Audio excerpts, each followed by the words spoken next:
Baik, mohon izin Bapak Ibu dan Bapak Kepala Sekolah yang saya hormati, kami berenam di sini sebagai tim. Kami ini ini bagi kami adalah sesuatu hal yang baru. Jadi terutama saya di lembaga adalah pemegang mapel PJOK yang sebagian besar kegiatan belajar mengajar dilaksanakan di lapangan. Jadi guru olahraga disuruh menyampaikan di depan Bapak Ibu semuanya guru kelas. Jadi mohon izin jika kami nanti salah atau kurang bagus dalam menyampaikan materi, Bapak Ibu kiranya dapat memberikan penguatan, saran sehingga kami bisa lebih baik ke depannya. Itu nggih Bapak Ibu?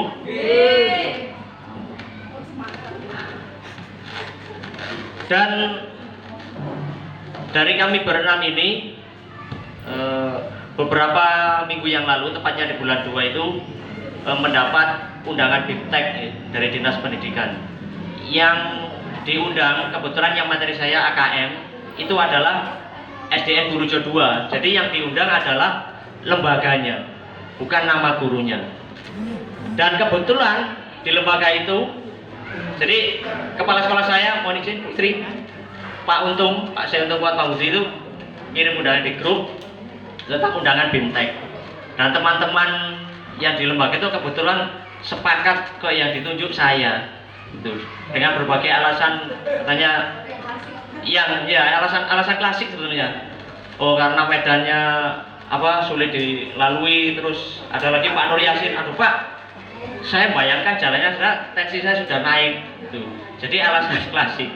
Tuh, kebetulan yang ditunjuk saya. Jadi setelah melaksanakan BIMTEK di kabupaten selama 3 hari, kok ya kebetulan juga di akhir kegiatan di Lumajang itu dari Dinas Pendidikan menyampaikan bahwa setelah kegiatan BIMTEK itu Bapak Ibu peserta melaksanakan RTL. Jadi rencana tindak lanjut yaitu kegiatan diseminasi atau alih informasi itu di tingkat KKG kecamatan, dengan harapan setelah melaksanakan diseminasi materi saya yang AKM itu, tadi Pak Edi juga sudah menyampaikan bahwa nilai AKM atau AMBK yang kelas 5 Kabupaten Lumajang itu adalah termasuk yang paling rendah di tingkat provinsi, gitu.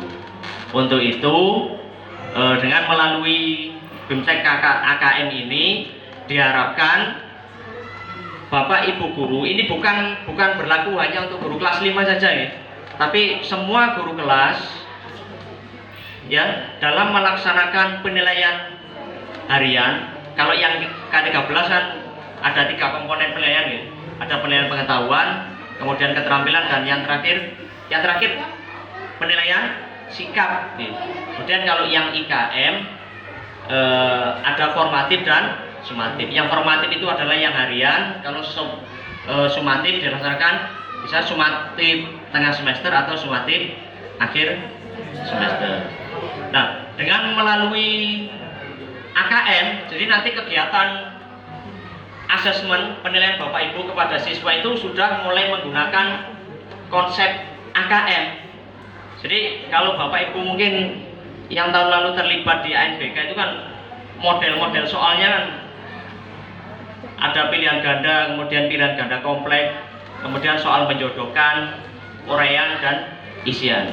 Jadi sebelum membuat soal itu ada stimulusnya. Jadi tidak langsung merujuk pada soal, tetapi ada gambar ilustrasi atau cerita. Jadi begitu. Jadi kalau sekarang asesmen penilaiannya itu tidak kuantitas soalnya itu tidak harus banyak, tapi sekarang yang dilihat adalah kualitasnya. Bagaimana nanti Bapak Ibu membuat soal itu sudah merujuk melalui konsep AKM, sehingga ketika anak-anak panjenengan nanti kelas 5 itu sudah tidak kaget dengan model soal AKM. Nah, harapannya adalah dengan kegiatan ini anak-anak sudah terbiasa sehingga bisa meningkatkan nilai AKM baik di lembaga maupun di tingkat kabupaten. Bapak Ibu, kegiatan kita pada hari ini sebenarnya diseminasi. Mungkin Bapak Ibu ada yang tahu satu kata saja, diseminasi. Desiminasi. Pak Riki, Desiminasi. Panuan. Desiminasi. Apa artinya desiminasi? Penyebaran informasi. Penyebaran, terima kasih. Jadi desiminasi adalah menyebarkan. Jadi Bapak Ibu juga nanti setelah pulang dari sini, dua guru yang diutus oleh lembaga masing-masing ini juga akan melaksanakan desiminasi. Karena kegiatan kita pada hari ini nanti juga akan dilaporkan kepada Dinas Pendidikan. Ini sebagai rencana tindak lanjut dari BIMTEK yang telah dilaksanakan di kabupaten. Jadi desiminasi menyebarkan. Bapak Ibu pernah melaksanakan desiminasi? Secara tidak langsung sebetulnya sudah. Misal Nun Sewu menyebarkan berita miring, nah, gitu. Apalagi kalau kita bicara dengan ibu-ibu sudah ngumpul jadi satu itu sudah melaksanakan desiminasi. Bapak juga baik. Desiminasi itu artinya menyebarkan dalam tanda kutip sesuatu hal yang positif, bukan rasan-rasan. Jadi nanti mohon maaf kalau saya dan teman nanti akan merepotkan jenengan. Jadi setelah selesai jenengan akan diberi bingkisan RTL atau tugas, mungkin tidak terlalu banyak, yang nanti juga akan kita laporkan kepada Dinas Pendidikan sebagai rencana tindak lanjut kegiatan yang kami lakukan. Baik, gitu nggih, Bapak Ibu. Baik. AKM, ya, kepanjangnya adalah Asesmen Kompetensi. Jadi AKM, Asesmen Kompetensi. Kalau kelas 5 yang sudah kita laksanakan tahun lalu adalah ANBK, Asesmen Nasional Berbasis Komputer. Jadi ada dua pokok mata uji di ANBK kemarin, yaitu adalah literasi dengan numerasi. Kalau literasi itu gambarnya seperti apa, Bapak Ibu? Literasi. Baca. Bapak Ibu masih ingat calistung gitu? Apa itu calistung? Baca, tulis, dan itu. Baik. Yang sebelumnya Pak Edi. Nah, gitu. Kalau literasi berarti calisnya gitu. Baca dan tulis. Kemudian kalau numerasi hitungnya. Baik. Literasi. Tanpa kita sadari bahwa sekarang anak-anak kita itu sudah melaksanakan literasi digital, terutama kalau sudah pegang HP itu luar biasa literasinya di rumah. Ya, bahkan bukan hanya anak-anak, Bapak Ibu guru termasuk saya juga itu kalau sudah pegang HP, kalau sudah WA itu literasi membaca dan menulisnya itu sudah luar biasa. Jadi tanpa kita sadari sebetulnya kegiatan sehari-hari kita itu sudah melaksanakan literasi. Yang sebelumnya kemudian numerasi berkaitan dengan angka gitu. Nah, numerasi itu juga sebetulnya di lingkungan masyarakat itu sudah terjadi mulai dahulu kala. Nun sewu, Bapak Ibu pirsa buntut. Oke. Dengan numerasi kan itu luar biasa. Jadi tokel yang hanya 4 angka, 2 angka, 3 angka, dan 4 angka. Karena bahwa di lingkungan masyarakat kita, bahkan nun sewu yang tidak pernah mengenyam pendidikan formal, kalau sudah bernumerasi dengan yang namanya buntut itu sudah luar biasa. Angka 4 ya, jadi 4 angka itu diotak-atik numerasi, diramal dan lain sebagainya menggunakan kitab, sehingga lah kita Pak Sis ini mungkin nah, gitu ya, bukan begitu ya Bapak Ibu. Jadi Pak Edi lanjut. Baik, ini yang literasi. Nah, jadi literasi adalah kemampuan berbahasa yang dimiliki oleh seseorang dalam berkomunikasi.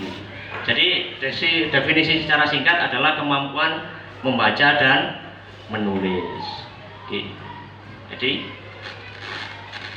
Nah, yang numerasi adalah kemampuan seseorang untuk mengaplikasikan konsep bilangan dan keterampilan operasi hitung di dalam kehidupan sehari-hari. Jadi ini yang lebih mengena adalah di matematika dan apa berarti? IPA mata pelajaran. Kalau yang di SD, yang IPA ini yang kelas tinggi, matematika dan lanjut, Edi.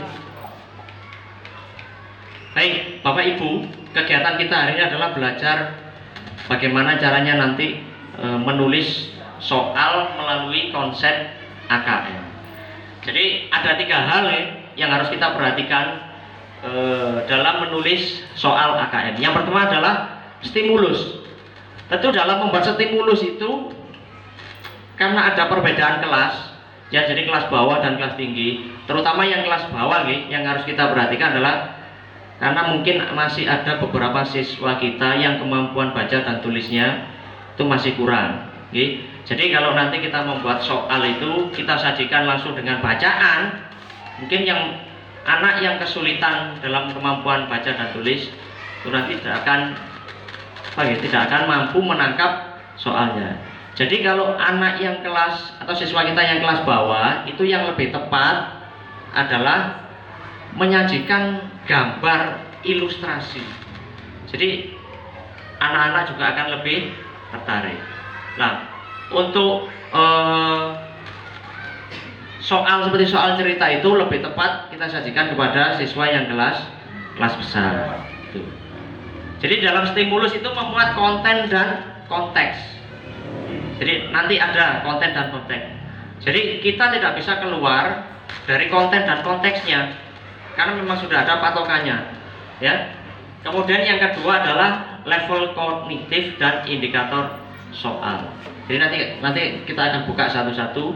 Yang ketiga adalah bentuk soal. Masih ingat Bapak Ibu?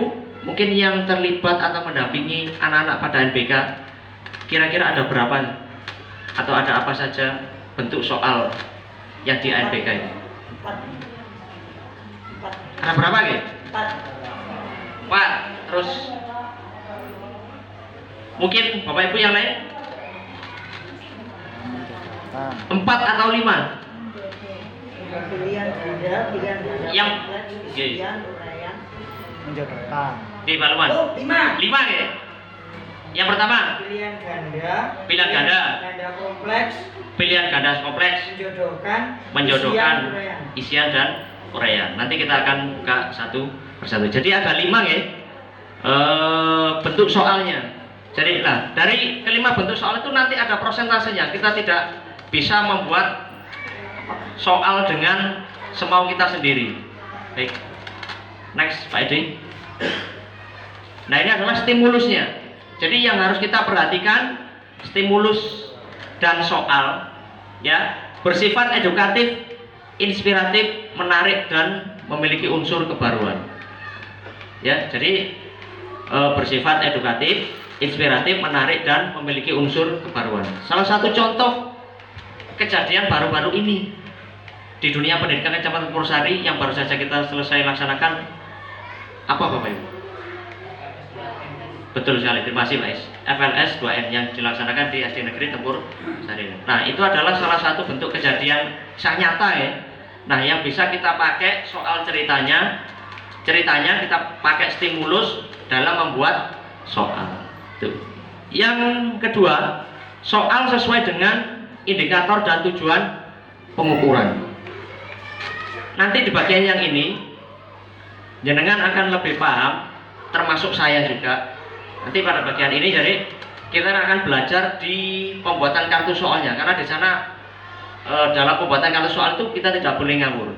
Jadi ada tujuan pembelajarannya, kemudian ada indikator, nah kemudian masuk kepada soal. Yang ketiga, stimulus, gambar, kalimat, slogan dan kutipan tidak mengandung iklan promosi. Jadi misalnya Bapak Ibu ada yang punya usaha gitu, usahanya juga lumayan besar, nah itu tidak boleh dipakai, diceritakan, dijadikan soal, kemudian kita terapkan kepada anak-anak. Ya, jadi secara tidak langsung itu akan mempromosikan. Jadi itu tidak boleh. Selanjutnya, ilustrasi soal tidak mengandung unsur sara, kekerasan, pornografi, dan politik. Ini yang harus kita hindari. Jadi nanti kita sudah membuat stimulus, membuat rangkaian cerita, membuat gambaran, membuat gambar ilustrasi, ternyata ada salah satu pantangan yang kita langgar. Jadi, politik, sara, kekerasan, dan pornografi. Jadi ini yang harus kita perhatikan, kita hindari. Tidak boleh menggunakan nama orang atau tokoh yang masih hidup. Jadi tidak boleh. Kalau biasanya di SD kelas bawah itu nama tokoh yang sering digunakan nama anak-anak seperti Adi, Ani, Ati, situ itu yang paling sering digunakan. Jadi tidak boleh menggunakan nama tokoh, maksudnya tokoh yang masih hidup. Yang terakhir adalah stimulus dan soal menggunakan bahasa Indonesia yang baik dan benar. Jadi nanti Bapak Ibu dalam membuat stimulus sebelum dijadikan soal itu mohon untuk memperhatikan ini rambu-rambu ini. Jangan sampai ada satu rambu-rambu yang kita terjang saja sehingga dia akan melanggar etika dalam penulisan stimulusnya. Baik, lanjut Pak Edi. Nah, ini yang stimulus tadi ya. Stimulus tadi memuat konten dan konteks. Stimulus kita itu dalam konten dan konteks apa? Ini dalam soal literasi ya, soal jenis literasi. Jadi kontennya ada dua, Bapak Ibu. Itu teks informasi dan teks sastra. Ya, jadi teks informasi dan teks sastra. Pada teks informasi, peserta didik dapat memperoleh fakta, data, dan informasi untuk menambah pengembangan wawasan dan ilmu pengetahuan yang bersifat ilmiah. Jadi fakta, data ya, dan informasi. Contohnya iklan, undangan, artikel, berita, laporan, pidato, pamflet, brosur, penelitian ilmiah, editorial, dan lain-lain. Jadi ini konten soalnya yang teks informasi. Kemudian yang teks sastra, peserta didik dapat memperoleh hiburan, menghayati permasalahan kehidupan dari isi cerita. Soal cerita rakyat, fiksi ilmiah, prosa, drama, cerpen, novel, lirik ragu, cerita fantasi, catatan perjalanan, biografi, dan autobiografi. Jadi kontennya ada teks informasi dan teks sastra. Nah, setelah konten nanti kita akan masuk pada yang namanya konteks. Kontennya teks informasi dan teks sastra. Lanjut tadi. Dan konteksnya ada 3. Oke, jadi ada 3 konteks dalam pembuatan stimulus soal. Yang pertama adalah personal, kedua sosial budaya, yang ketiga saintifik ilmiah ya. Personal. Jadi cerita stimulusnya itu bisa berupa hobi, kemudian cita-cita, peristiwa, pengalaman pribadi, memilih, menentukan gaya hidup, pekerjaan, profesi, kesehatan pribadi, dan seterusnya. Jadi 3 konsep ini, konteks ini, personal, sosial, budaya.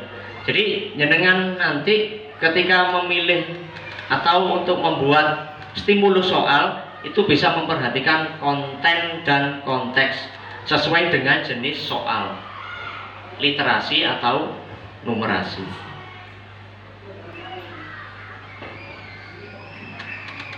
Lanjut Pak Isi. Nah, sekarang yang numerasi. Jadi kontennya ada 4. Ada bilangan, geometri dan pengukuran, aljabar, data, dan ketidakpastian. Jadi ini yang numerasi ya, konten untuk numerasi. Bilangan bisa representasi urutan operasi. Yang geometri dan pengukuran hanya 2 ya berarti ya, geometri dan pengukuran, dan seterusnya. Jadi sekali lagi untuk konten yang numerasi itu ada 4: bilangan, geometri dan pengukuran, aljabar, data, dan ketidakpastian. Jadi ada 4 ini yang harus kita perhatikan ketika nanti kita akan membuat soal dengan jenis soal literasi. Oke, soal literasi. Lanjut Pak Edi, kita masuk ke konteksnya. Konteksnya sama Bapak Ibu. dengan yang literasi tadi. Jadi ada personal, sosial, budaya, saintifik. Hanya mungkin isinya, temanya. Kalau yang personal yang berkaitan dengan numerasi, bisa persiapan makanan, belanja, permainan, kesehatan pribadi, transportasi pribadi, dan seterusnya. Jadi untuk konteksnya, secara konteks literasi dan numerasi itu sama. Jadi ada tiga hal itu: personal, sosial, budaya, dan saintifik ilmiah. Cuma dalamnya isinya itu yang berbeda. Oke, lanjut Mbak Edi. Yang kedua adalah level kognitif. Jadi ada 3 tingkatan level. Nah ini tentu perbedaan ini menurut dengan kelas, ya. Jadi kalau pada level 1 itu masih pada tahap menemukan informasi. Kira-kira pada level 1 ini yang paling tepat adalah kelas fase A ya, 1 dan 2. Jadi anak-anak soal di dalam level ini jadi masih menemukan informasi. Jadi semua jawaban itu ada disajikan dalam ilustrasi tadi, dalam gambar atau soal cerita pada stimulus tadi. Jadi anak-anak tinggal menemukan informasi yang ada pada stimulusnya tadi. Tuh. Yang kedua adalah level memahami. Ini fase B ya, kelas 3 dan kelas 4. Jadi anak-anak sudah bisa mulai memahami. Jadi nanti jenengan dalam membuat stimulus tadi harus juga memperhatikan levelnya ini. Jangan sampai nanti anak-anak yang kelas bawah jenengan beri stimulus soal dengan level memahami. Tentu kesulitan karena banyak yang kelas bawah itu ada sebagian atau ada beberapa siswa kita yang kurang mampu dalam baca dan tulisnya.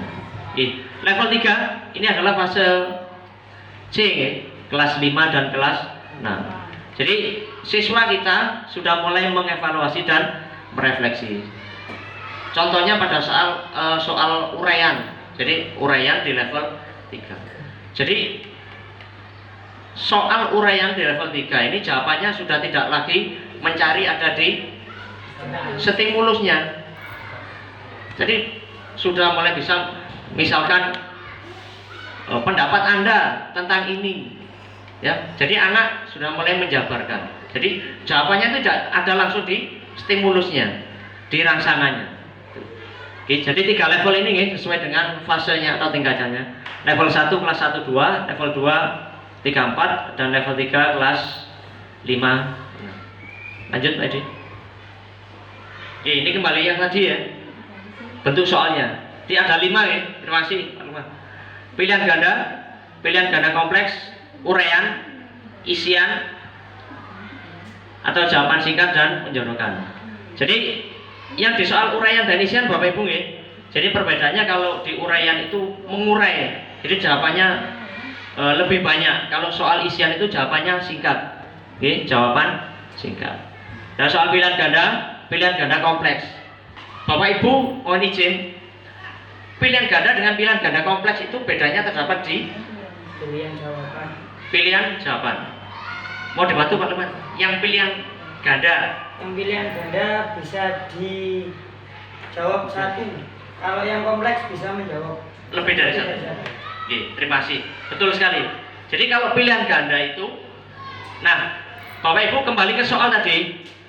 Di dalam menyajikan soal pilihan ganda, pilihan jawabannya biasanya ada berapa? 5. Pilihan jawabannya ada berapa? Kalau kelas rendah 4, kelas tinggi biasanya 5 Pak. Kelas tinggi 5. Nah,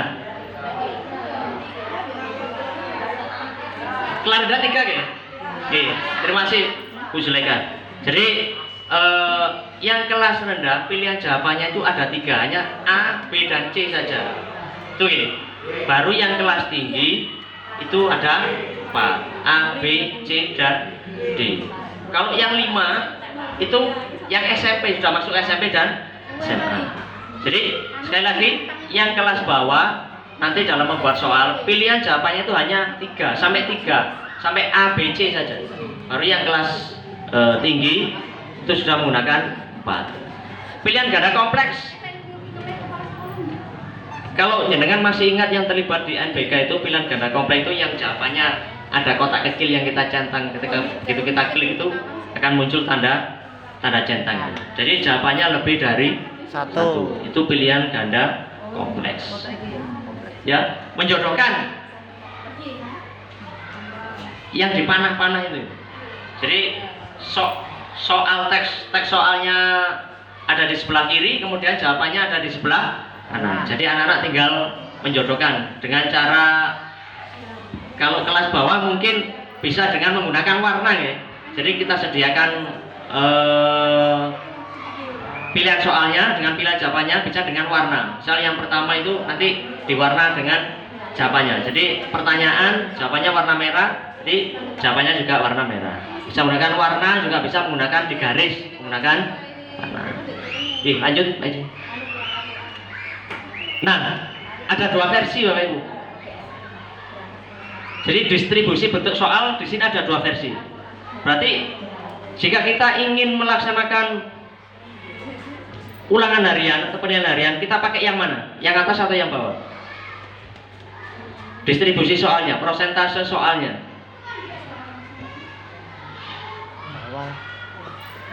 Misal kita nanti akan membuat formatif harian, berarti kita pakai yang mana? Yang atas atau yang bawah? Yang bawah ya? Nah, kalau yang atas itu adalah ANBK yang kelas 5. Jadi persentasenya seperti itu. Pilihan ganda 20%, pilihan ganda kompleks 60. Jadi lebih banyak di pilihan ganda kompleks ya. Nah, sedangkan yang kita pakai nanti ketika kita akan melaksanakan formatif atau penilaian harian, yang kita pakai adalah yang AKM kelas. Jadi AKM kelas adalah AKM yang dilaksanakan oleh guru di kelas. Persentasenya pilihan gandanya 20, pilihan ganda kompleks 40, menjodohkan 10, isian 5, isi atau uraian 5. Contohnya begini, jika kita akan memberikan soal formatif jumlahnya 10, Bapak Ibu mohon izin, misal soal keseluruhan kita 10, semuanya 10 dalam satu TP atau KD kalau ke 13, 10 berarti pilihan gandanya berapa soal? Kalau 20% 2 ya. Seandainya soal kita jumlahnya semuanya 10, itu seandainya. Seandainya berarti kalau kita lihat dengan distribusi soal 20% itu berarti jumlahnya hanya 2 ya. Dari 10 soal itu pilihan gandanya hanya 2. Pilihan ganda kompleks ada 4 ya. Nah, isian jawabannya kalau kita membuat hanya 10 soal, berarti kalau 5 kan cuma setengah ya, tidak bisa ya. Ya paling tidak minimal 1 kalau 10. Nah, jumlah itu silakan jangan tentukan sendiri jumlah soalnya sesuai dengan stimulusnya. Dengan nanti stimulus ada soal isi atau uraiannya kalau 25% tadi, jika kita persentasekan kepada 10 soal adalah 2,5. Kan tidak mungkin kita membuat soal 2,5. Jadi paling tidak 3. Oke. Jadi Bapak Ibu, untuk materi soal ini nanti jangan khawatir, nanti kita akan buat grup dari daftar hadir itu kan jenengan sudah masukkan nomor HP. Jadi kita akan buat grup, nanti materinya akan kita share di grup ini. Jadi distribusi bentuk soalnya kita pakai yang bawah, jangan lupa yang AKM kelas. Lanjut Pak Edi. Nah, sekarang adalah kita masuk kepada kriteria perskoran. Kriteria perskoran setiap bentuk soal itu sama apa tidak? Pilihan ganda kompleks, menjodohkan tidak sama ya? Tidak sama karena masing-masing mempunyai kompleksitas tersendiri. Lanjut Pak Edi. Nah, ini yang pertama adalah soal pilihan ganda. Oke. Peserta didik diberi skor 1 apabila menjawab benar. Ya. Jadi kalau jawabannya siswa kita benar, maka skornya 1. Jika salah, skornya 0. Jika tidak menjawab, jadi kalau menjawab benar mendapat 1, salah 0. Nah kalau tidak menjawab, dengan memberi kode 9. Mungkin ini salah satu yang menyebabkan nilai AKM atau NBK kita rendah. Nah maksudnya kode 9 itu apa? Pengurangan nilai 9. Jadi mungkin NBK yang lalu kelas 5 itu siswa kita mungkin ada salah satu jawaban yang tidak dijawab karena mungkin terburu dengan waktu. Nah itu dikurangi 9 ternyata. Jadi tidak menjawab itu malah pengurangannya banyak. Oke, jadi benar 1, tidak menjawab 0, salah 0, tidak menjawab diberi kode 9. Itu nanti ketika dikalkulasi, jadi skornya langsung dikurangi 9. Makanya Bapak Ibu ketika NBK itu kita perhatikan siswa kita betul-betul, jangan sampai ada jawaban yang tidak, ada soal yang tidak terjawab. Karena pengurangan nilainya sangat besar. 9 ya. 9 ini berlaku untuk pilihan ganda atau semuanya? Semuanya ya. Jadi untuk 5 bentuk soal. Jadi kode 9 itu berlaku untuk semua bentuk soal, pilihan ganda kompleks, dan seterusnya. Jadi jangan perhatikan ya, kode 9-nya itu adalah pengurangan skor atau nilai 9. Yaitu ya, untuk kelas 1 sampai 3 sebanyak 3 pilihan.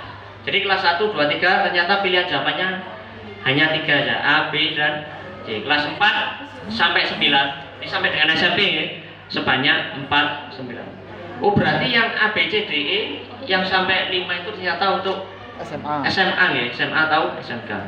Jadi kelas 4 sampai dengan kelas 9 SMP itu pilihan jawabannya sampai 4 saja. Lanjut tadi. Oke, ini yang pilihan ganda kompleks.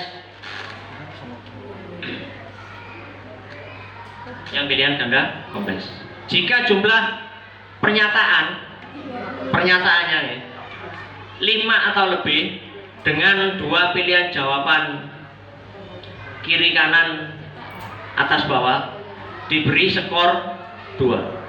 Jadi skor ini memperhatikan jumlah pernyataan di soal pilihan ganda kompleks. Jumlah yang lajurnya di sebelah kiri itu pernyataannya. Jawabannya kan ada di sebelah kanan. Jika pernyataannya itu lebih dari 5, maka jika jawabannya benar semua, skornya adalah 2. Skor 1 bila jawaban benar antara 3 sampai dengan 4. 0 bila jawaban benar kurang dari 3. Jadi jika pernyataannya 5, kemudian skornya ini yang betul kurang dari 3 atau semua salah, maka nilai skornya adalah 0. Tidak menjawab kode 9. Kemudian selanjutnya, jika jumlah pernyataannya, nah ini untuk kelas bawah ya,